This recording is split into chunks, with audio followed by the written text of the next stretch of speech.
This episode of the show is brought to you from the salesman.org HubSpot studio. Coming up on today's episode of the Sales Leadership Show. So the question was, Chris, does content matter more or does delivery matter more? Content versus delivery. And his answer was, which I think is right, he said they both matter. They're obviously both very important. And vocabulary is very, very important, of course. The vocabulary of younger people has shrunk dramatically.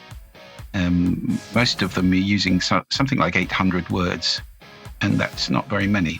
So simple language is great, but there are always more words to learn. And so, you can sleep with a dictionary under a pillow. Hello, Sales Nation. My name is Will Barron, and I'm the host of the Sales Leadership Show. On today's episode, we have a legend, absolute legend. I've interviewed him a couple of times now. We have Julian Treasure. He is the author of How to Be Heard. And that's exactly what we're talking about on today's episode, how you can speak so that your sales team will listen, pay attention, and take action on what you're sharing with them. Everything that we talk about in this episode is available in the show notes over at salesman.org. And so with that said, let's jump right into it. Julian, welcome to the Sales Leadership Show.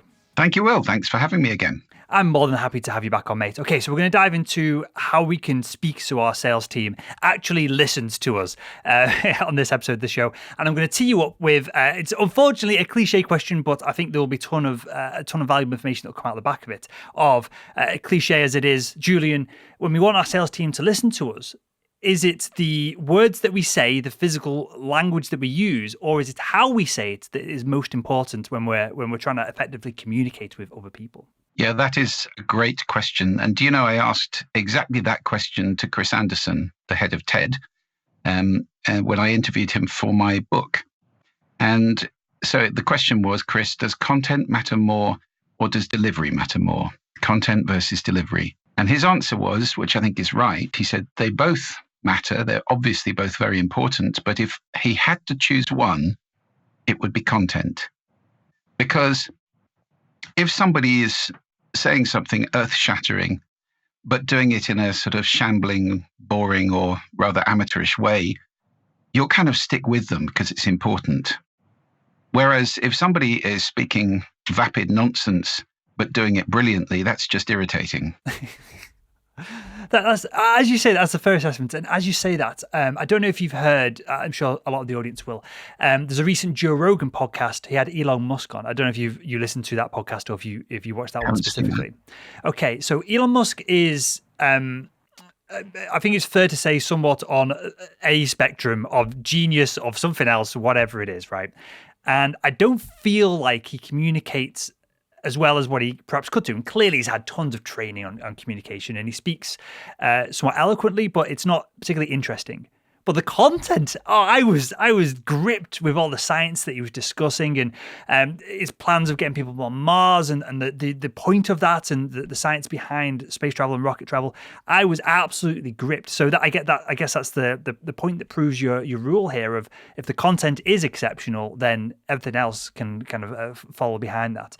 So if we're trying to communicate, sorry, go on. Doesn't mean that we can ignore delivery, of course. Sure. I mean, it's not enough to have good content. You can spend hours and hours preparing the most brilliant talk in the world. It can be witty, entertaining, scintillating, enlightening, transforming. But if you stand there and you deliver it like a dirge, you're not doing yourself justice. So they are both important. Julian, what is a dirge? That's a new phrase for me. Oh, that's a great one. D-I-R-G. Do you know, we can talk about vocabulary, actually, because it's important. A dirge is a mournful kind of tune or something that's boring or takes you down, And vocabulary is very, very important, of course. The vocabulary of younger people has shrunk dramatically. Most of them are using something like 800 words. And that's not very many, considering there are, I think, 3 million words in the English language. And how does that 800 words translate to kind of youngster 20 years ago, just for just juxtaposing that and building a comparison? Yes, the evidence is that it's falling and there's more repetition. I mean, the word like would be quite near the top of that list, I should think. Less so perhaps now than it was a year or two ago when it was always I'm like and he's like and so forth. But it is important, if you want to be a powerful speaker, it's very important to have the tools, the arsenal full of words you can deploy. It's frustrating to be inarticulate. It's frustrating not to be able to express the exact thing that you're trying to get at. And I'm not talking about bamboozling people and using jargon or big words to impress, because that would be in violation of the first of my 4 principles of powerful speaking, which is honesty, being clear and straight and clear. So simple language is great, but there are always more words to learn. And so, you can sleep with a dictionary under a pillow. I do crosswords. That's a good way to learn. I do the Times Cryptic every day. Or you can have one of those little apps. You can get it on your computer. You can get it on your phone. A little app that's a screensaver and pops up a word every day for you to mull over, many of which you'll know, some of which you won't. Dirge might be one of them. Dirge is definitely, I love that. I'm going to start using that myself. Something that I do when I'm reading on my Kindle is, and I'm specifically reading, I like reading like sci-fi books and kind of thriller sci-fi books, right? I like to read books now. I didn't have any habits of reading perhaps 10 years ago. I didn't read at all as a kid. All I did was play Sega, right? So that was, if I wasn't playing basketball, I was playing Sega. They were my pastimes. But now I'm reading more. I'm trying to read books more from the 60s, 70s, and 80s where the language is not necessarily better, but it's certainly different. And there's tons of words that I've never come across before.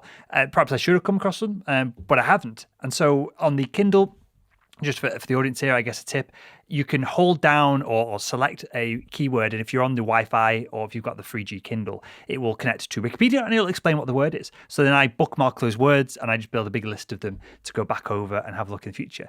So that is a fantastic thing to do, Will. I mean, reading, I didn't mention, and you're quite right to mention it because it's probably the best way. Whether you want to go back to, the classics and Dickens and things like, my goodness, you'll learn a lot of words you probably won't need if you do that. But also reading great literature and, novels, as you say, from maybe a few decades ago. It's the best way to keep your language evolving and turning over, to keep it fresh and not go stale with the same old words.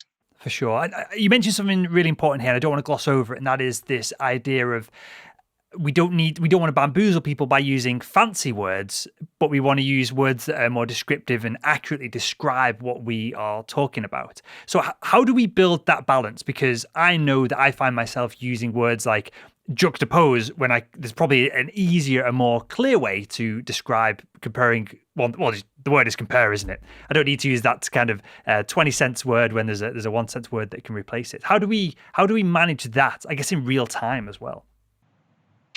Well, I think the first thing to do is to go deep into your motivation when you're speaking.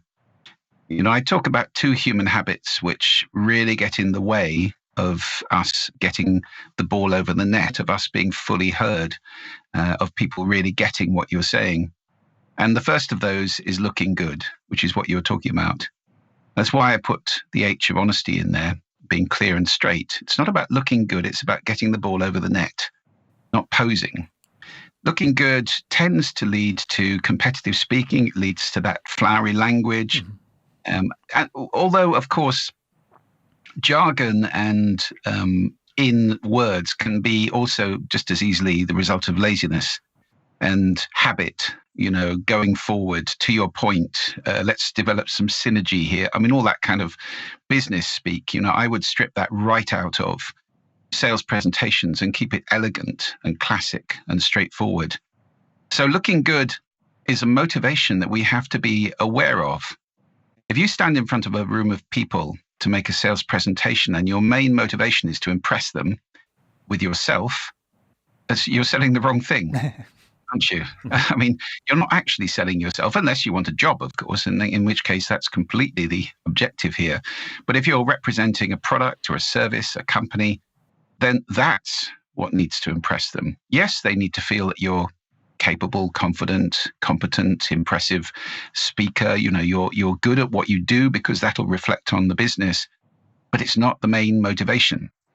And looking good also tends to give rise to the kind of professionally unimpressible responses in conversation. I know. Oh, my dogs are just saying hello. We're working from home. I have 4 huskies, so they're quite Wow. long. So looking good, it needs to be something we're aware of and that doesn't become the focus of our communication. And I said 2 things, so I ought to follow that through. Otherwise, people will be saying, what was the second one? The second one's even more powerful. It's being right. The American author Harville Hendricks said you can either be right or be in a relationship. I think there's a great deal of truth in that. If being right is what we get about, then it's very divisive. And unfortunately, we've seen the results of that all over the world in the last year or two, because the easiest way to be right is to make somebody else wrong. If I make you wrong, then I'm suppressing you, I'm pressing you down, I'm putting you down, and I'm elevating myself because I'm righter. And that is what tends to lead to these silos and entrenched opinions. We go out on the internet seeking validation of our views, not challenge. Barack Obama said, I like to listen to people, especially when I disagree with them. Well, that's pretty rare now. We tend to prefer to listen to people we agree with. We go out and seek them on the internet. And so you get silos. And so you get all this rabid QAnon stuff going on where people are fomenting this in amongst, there's another good word, fomenting. They're fomenting this amongst themselves, and it becomes more and more rabid, unfortunately, because it's not challenged. So we need to be open to challenge. It's also, if you're selling, a very important thing to be cool with feedback, even if it's negative, Sure. as opposed to defensive. Sorry to interject there, Julian, but you're painting a picture here, and I can visualize it as you're saying it, of a sales leader, sales manager in a room with a team of salespeople, and they are trying to, they're open to being challenged. They are accepting of that. They're hopefully using appropriate language, that they're not using acronyms that half the team understands and half the team doesn't. And they're trying to communicate with the team that we want as a company to do this, this, and this, right? How do we do that with adding a level of authority to the conversation? Or do we need to add a level of authority to the conversation to get people to do tasks that's part of their job? So we're not trying to win maybe we are trying to win hearts and minds, but we're not doing a TED talk about saving the planet or something along those lines. We're trying to motivate our team to do the best job they can within the confines of, it's a job, you're getting paid to do it. Let's hustle down and do the hard work. How do we communicate that? And I guess the question I'm asking is authority a layer that we need to include in there, or is authority irrelevant if people like us, trust us, and believe in us? I think trust is an important word, but authority, yes. Let me answer that with 2 things. One is the listening you're speaking into, and the other one is the bullseye of speaking. So we always speak into a listening. And that's because every human being has an individual listening. Your listening is different from mine. We listen through a set of filters. And part of the art of management is to be understanding those filters. And that actually means the manager needs to listen. You can't lead people if you don't understand them, really. Mm-hmm. So the authority, unless you're a towering figure and people will follow you through the fires of hell just because you're amazing. And, not many of us are quite that amazing. So it's really important to connect with people, to have a relationship that's built on listening to them and understanding their filters. Filters like their attitudes, their values, their beliefs, their intentions, their expectations. You can make all that up in your head, but you may well be wrong. And it's quite good to have conversations with people. The better you know your team, the better you can lead them. Also, they feel in relationship with you. Also, that listening you speak into is created partially by you.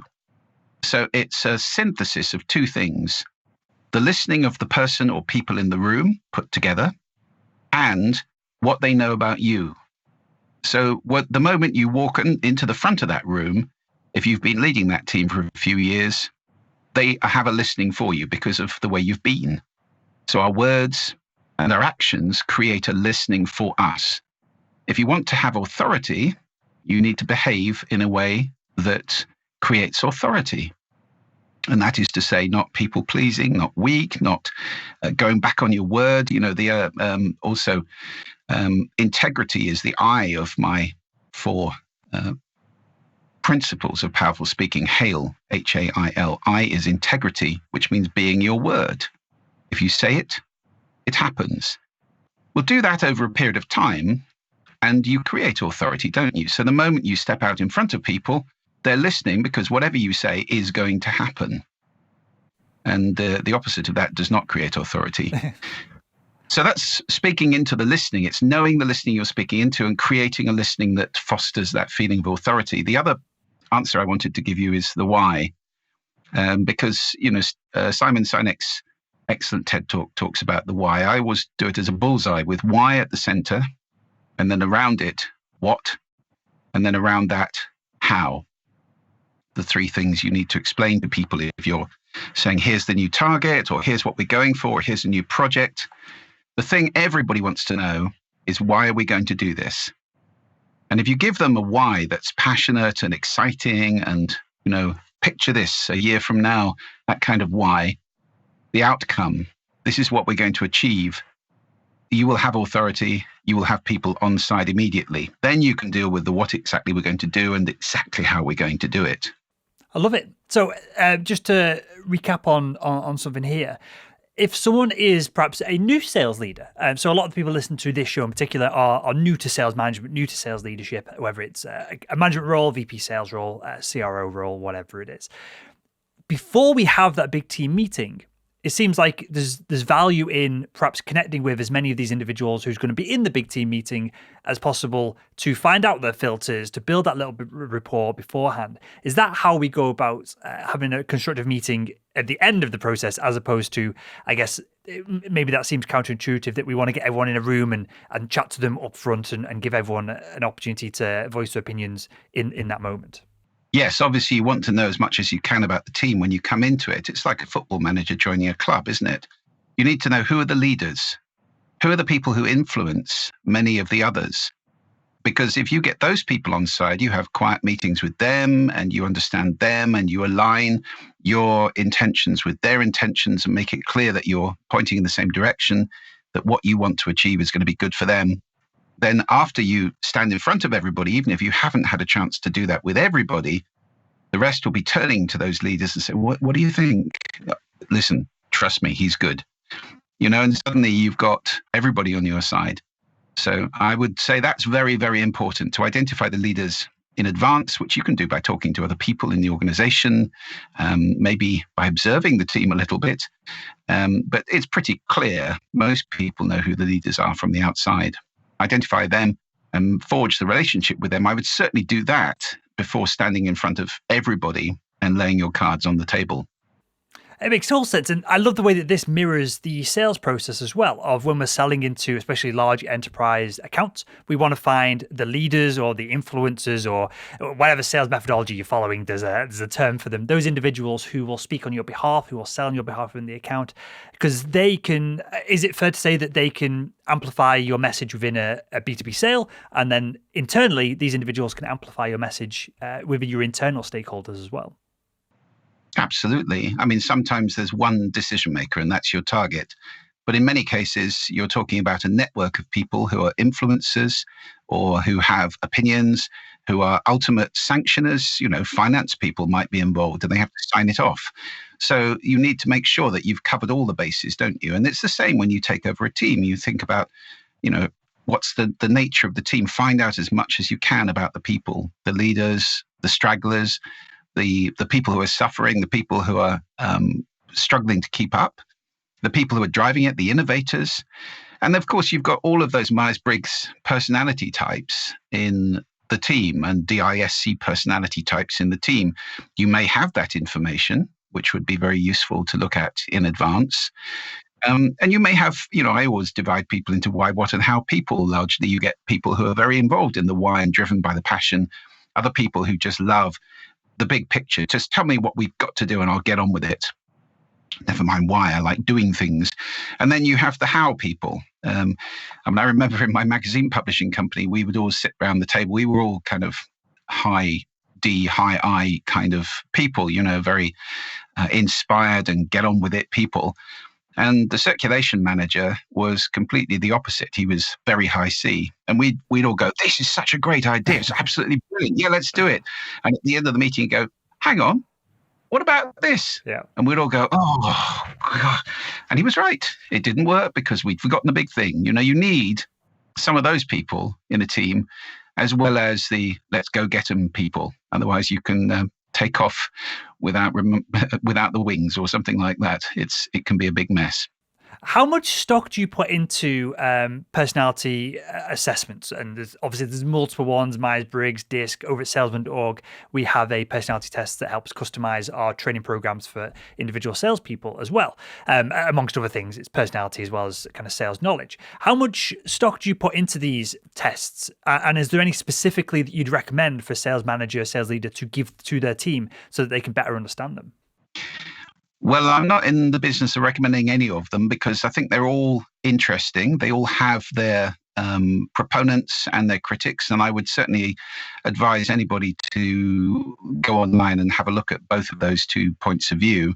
Nevertheless, most of them generate interesting results. Mm-hmm.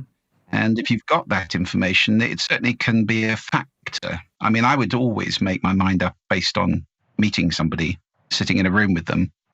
When I was recruiting salespeople years ago for my magazine company, I would tend to know if I was going to take somebody on within the first minute. And the rest of it would be exploring whether that was right or wrong. And it wasn't often wrong. First impressions are quite significant. Whether that's some sort of non-verbal communication, I don't know. But as you get more and more experienced, and anybody who's going in as a team leader is going to be very experienced. Then those kind of metrics are useful, interesting, but they're not everything. I would certainly base more of it on my personal experience of people.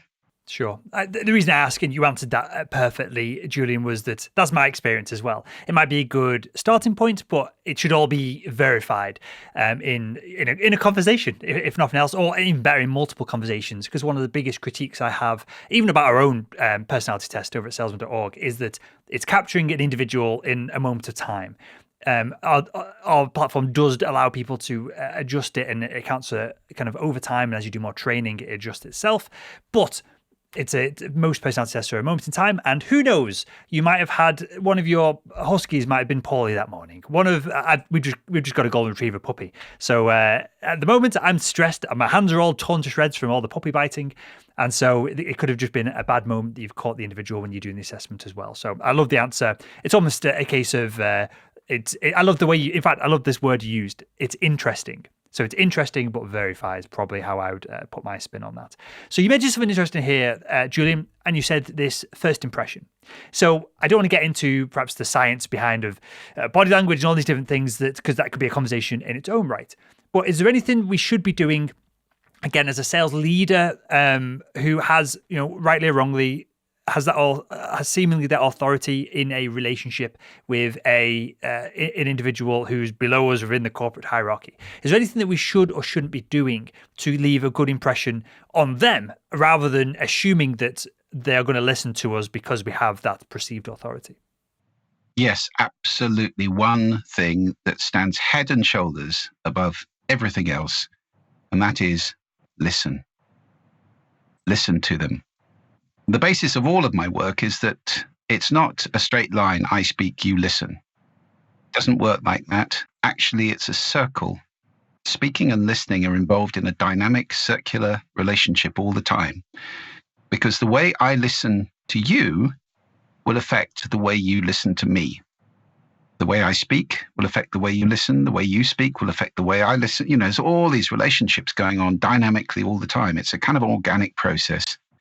And it's really important to factor in listening, to understand the importance of listening in relationship. I mean, what's the most common complaint in relationships? He or she never listens to me. Mm-hmm. And it's no different at work. It really isn't. If you have a domineering, I'll tell you a story. I sold my business back in 2003 to an advertising agency, which shall remain nameless.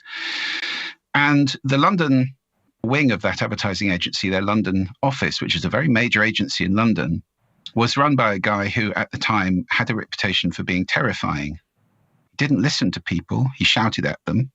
He was very domineering, high energy, go-getter, all that kind of stuff, yes, but people were terrified of him. And the result of that was that nobody felt courage enough to go to him with bad news. They could only ever go to him with good news. And as that culturally filtered down in the organization, people started hiding the fact they'd lost a piece of business, claiming that they'd won bits of business they hadn't actually won. And the result of that, years down the line, was that the agency had to go back and restate its accounts, and they were dramatically different. And the share price of the parent company fell by about 70% as a result of that embarrassment. And, the opprobrium is another good word for you, that was heaped upon them for basically deceiving the world with false accounting. And that was all because this guy would not listen to people. He just shouted at them. So being in an organization which is based around a listening culture is a very powerful thing. There was a survey a few years back called the Organizational Listening Survey. And what it found was pretty depressing. It found that the vast majority of organizations listen poorly or not at all. I mean, when you say corporate communication, it's all outbound, isn't it? Yeah. Now, anybody on this particular podcast, you're all salespeople, you know that the most important part of a sales conversation is not the speaking, it's the listening. I mean, how on earth can you sell to somebody if you don't know what they need, what they want, what turns them on, what are their particular motivations, what are their triggers, what are their objections? You need to know those things, and you do that by listening to them and asking them questions. And a listening organization is an organization, this survey found, that has greater staff loyalty, greater customer loyalty, higher staff retention, better results overall. The organizations which were poor at listening, and that was most of them, had a lot more crisis and a lot more serious incidents like that, much worse reputations. So listening at a corporate level is very poor and very important. And if you're running a team, you can at least be responsible for your little enclave of the organization. You can be a listening leader. And people, in my experience, will follow listening leaders to the ends of the earth because they feel understood, they feel part of, they feel worthwhile, they feel valued. I mean, it's said that we want three things in any relationship: to be heard, to be understood, and to be valued. And that all comes from listening to people. I'm sure the conversation of how to, whether we call it active listening or however we frame it up, it's a conversation for another time, because I'm sure that'll fill a 3-hour podcast in its own right.